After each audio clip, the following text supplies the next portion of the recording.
Good morning and welcome to the 26th of July for our pilgrimage in virtual space this year, 2021.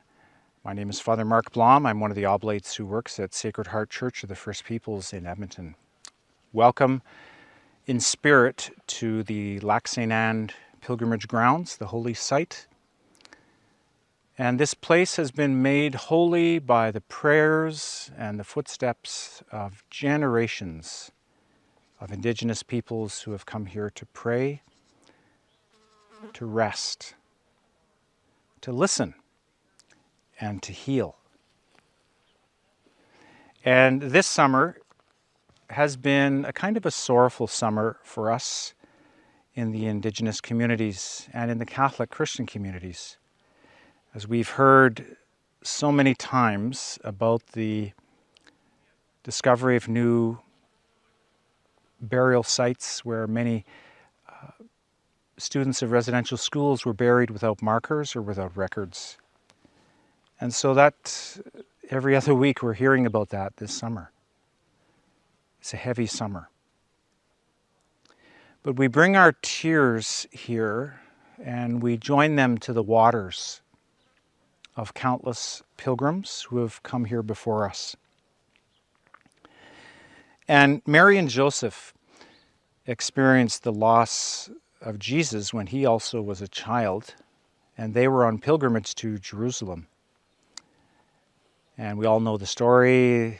They've gone to Jerusalem with their neighborhood, and everybody's going back home, and Jesus is probably tagging along with his cousins and his buddies, and after another day of travel, Mary and Joseph, where is he? Where is that boy? And they go to look for him and not to be found. And so this whole business of child trafficking and that type of stuff, that didn't just start happening a few years ago. They fear the worst. They go back to Jerusalem. They search everywhere. And they end up at the temple. Maybe they went there to just pray.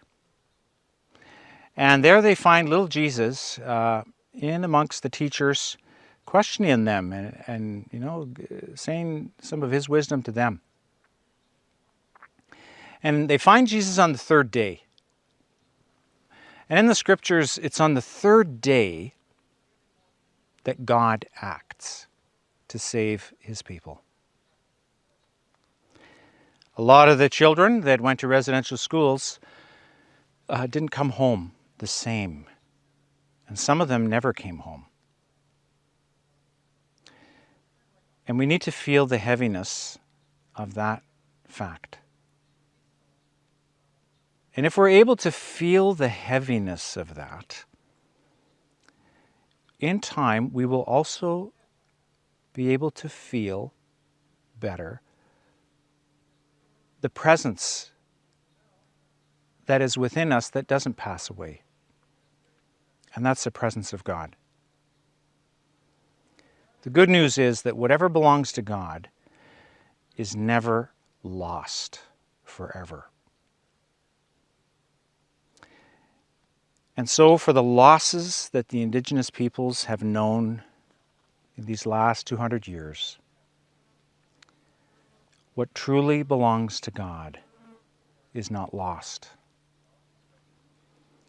And so we, as those people who represent the settlers, the immigrants, the arrivals to this country, particularly those who came with Christian faith, the Indigenous people of this country, especially those who now also share that Christian faith, together, we can move on from this place of sorrow to do the work of justice, the work of healing, and the work of reparation.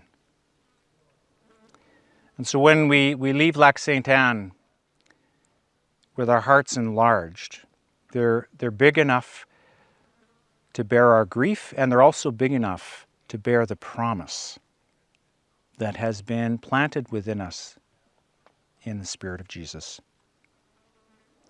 We thank you for joining us today on this day of virtual pilgrimage. And we pray that you will join your prayers through liturgy and our devotions to the prayers of the people who actually come to this site this summer. Blessings on you all. Thank you. All right.